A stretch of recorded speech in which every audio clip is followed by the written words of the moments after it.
Hello, I'm Mark Baer. You're watching the YourTown television program. My guest, Jon Showe. Mr. Showe is a Cuba expert. Let me hold up this book. This is Jon's book, Cuba Rising, which buy on Amazon. Let's do the product first. So I guess let's start with Trump and the pullback. Great. Well, thank you, Mark. It's always fun to do some mental gymnastics with you.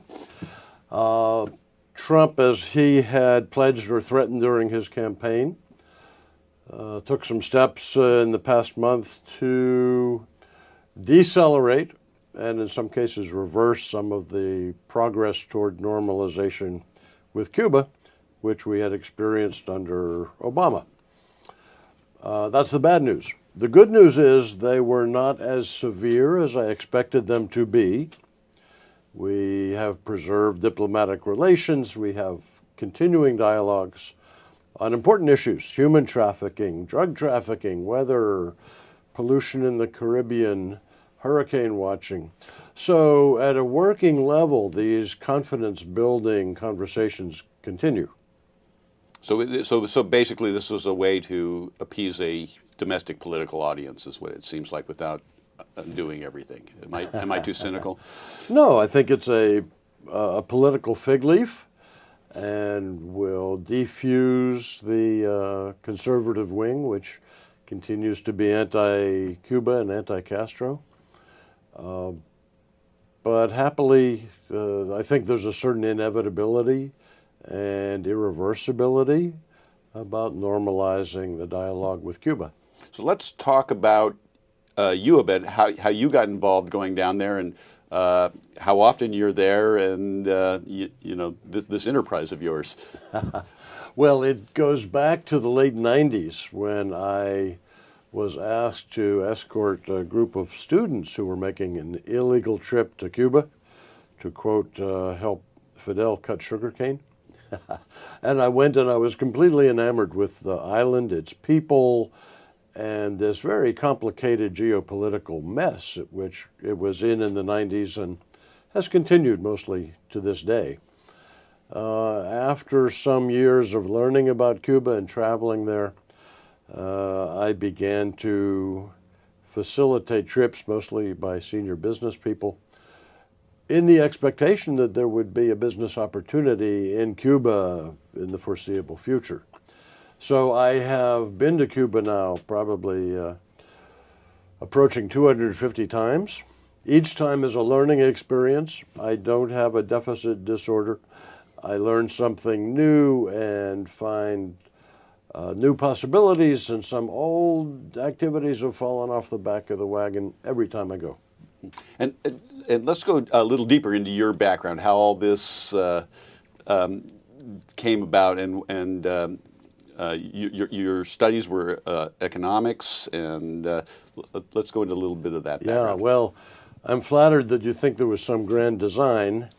In reality, it was kind of serendipitous, although I did do graduate work in international affairs, geopolitical and economic. Worked in the White House for about 5 years in the Nixon and Ford administrations. Went on to run companies in the private sector, and then at the end of that season of my career, I stumbled upon Cuba, and it became a passion. And even writing the book, Cuba Rising, was not something I had planned. There was an accumulation of bizarre experiences which just wanted some form of release. And so the book almost wrote itself once I sat down and put myself in front of the computer. So let me talk about this book a second. Now, what this is kind of a love story to a place and a people. You're not particularly political. You know, you view this as a place and a people. That's your first passion. Yeah, I think that's very fair to say. I tried to be objective. I don't have a political agenda that I was advancing. Look, in reality, Cuba has excelled in certain areas, and it's been an unmitigated disaster in others. Their health care, for example, has produced results which are superior to those in the United States. And their educational levels with zero literacy are superior to our own. Now, the flip side of the coin is this generous support of the social safety net has left virtually no funds necessary for infrastructure or stimulating private enterprise. So it's a financial basket case, although the people are healthy and in many respects quite happy. But you can't leave. It's interesting. Raul Castro has a finely tuned ear, and he has been president since Fidel retired in '06. He has recently dropped the prohibitions about Cubans leaving.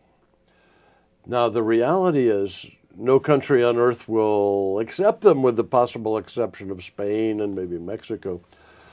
And of course, they don't have the funds, with monthly salaries around $20 a month. So there are insurmountable obstacles to leaving, although the legal obstacles have been eliminated. So what is, let's go back a few years to the Obama administration and the lifting of, the lifting of the travel ban a bit for us to go there, and the influx of Americans going down there, and how's that relationship had that relationship have a big effect? I think the change was very positive. I think even the conservatives would agree that among the greatest things we could do to undermine a regime of that sort would be to flood the country with American tourists and spread goodwill and dollars and show them the merits of a democratic form of government and a free and open economy. More Americans have been going to Cuba as the Obama restrictions were relaxed. And under the new regulations to be published in August, it will be more difficult for Americans to secure permission to go to Cuba. More expensive, is my understanding, because of the transportation part of it. Yeah, I think there'll be fewer flights, probably fewer ships available. And the Cubans, having been discovered by America, are being invaded by foreign tourists driving up prices.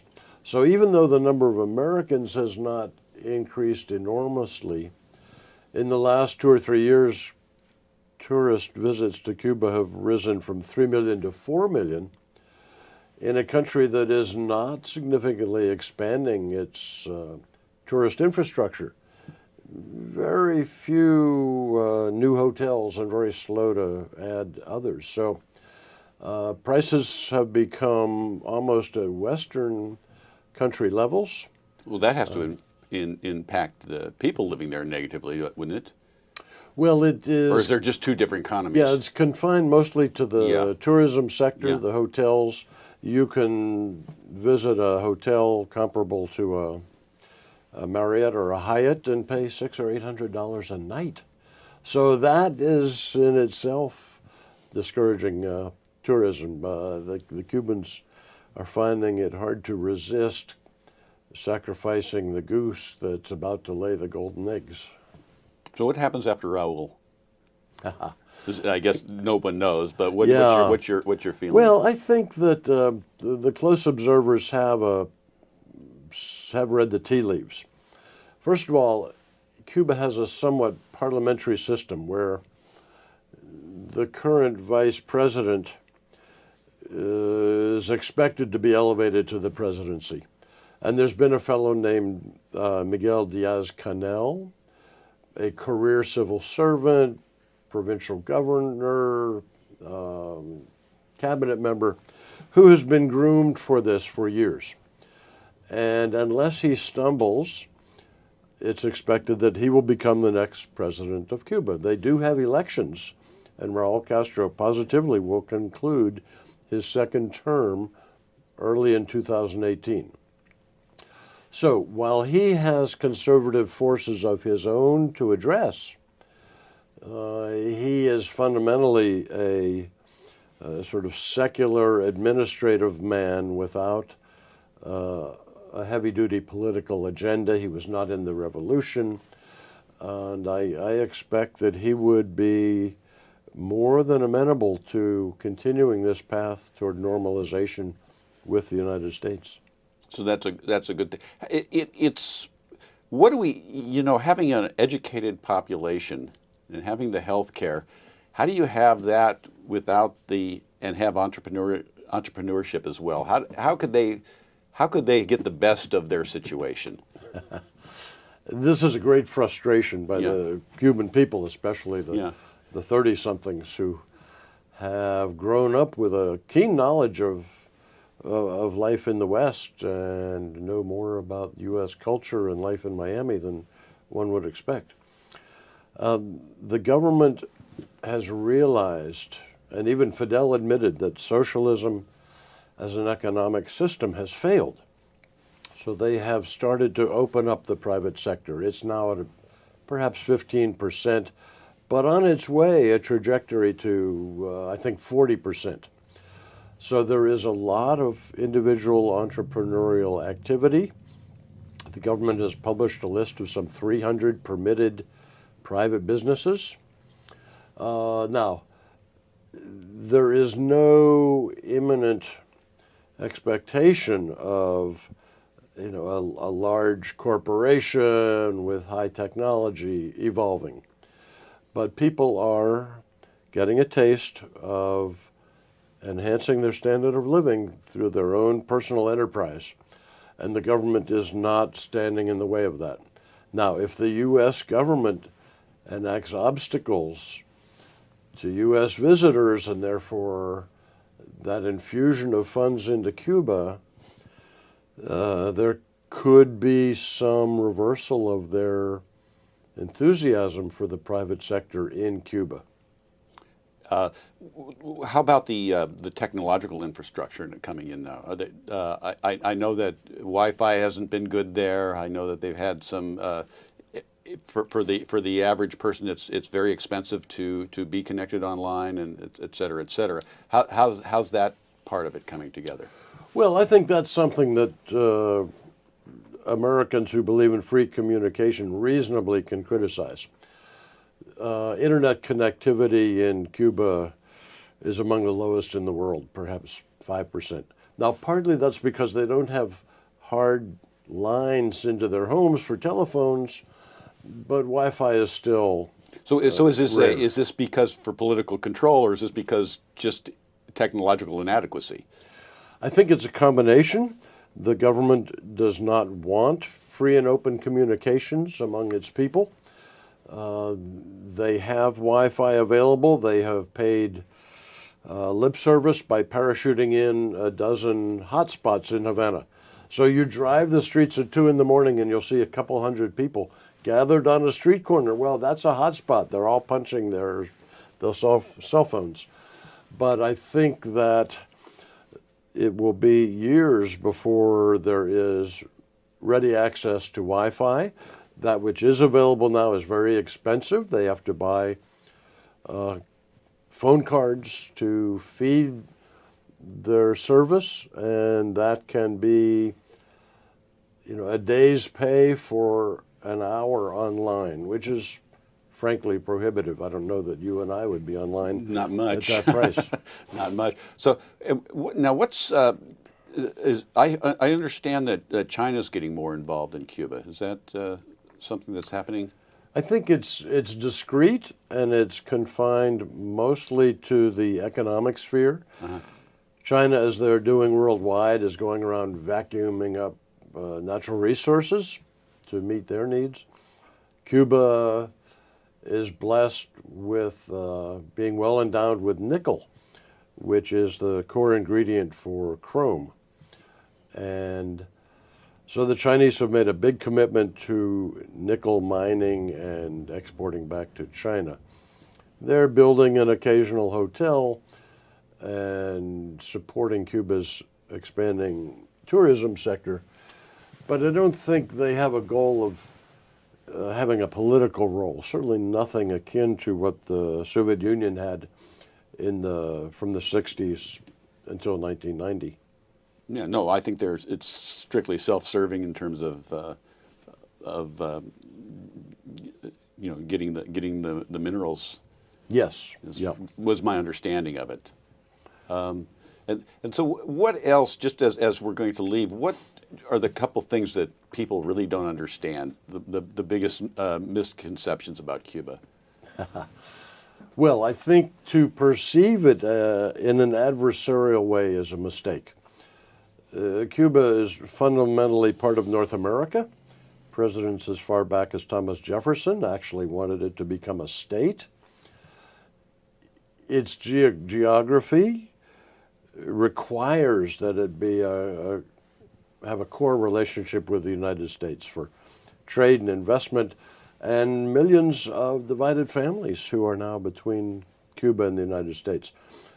As I said before, there's a certain inevitability about normalizing relationships with Cuba to our mutual benefit. Trade and investment enhances the standard of living of Americans as well as Cubans. So I think it is surprising that it's so widely perceived as a one-sided issue. For the world's greatest superpower to have a complete embargo of this very small and very pleasant country, I think, is unbecoming and undignified, and I hope it will meet its own end soon. And so what's and then just a little bit about the arts and culture there, because the music is fabulous. Yeah. This is part of, you've turned me on to a lot of great music that you find there. That part of it and the art scene is very vibrant going on there. Yes. Look, Cuba has, Havana will celebrate its 500th anniversary next year.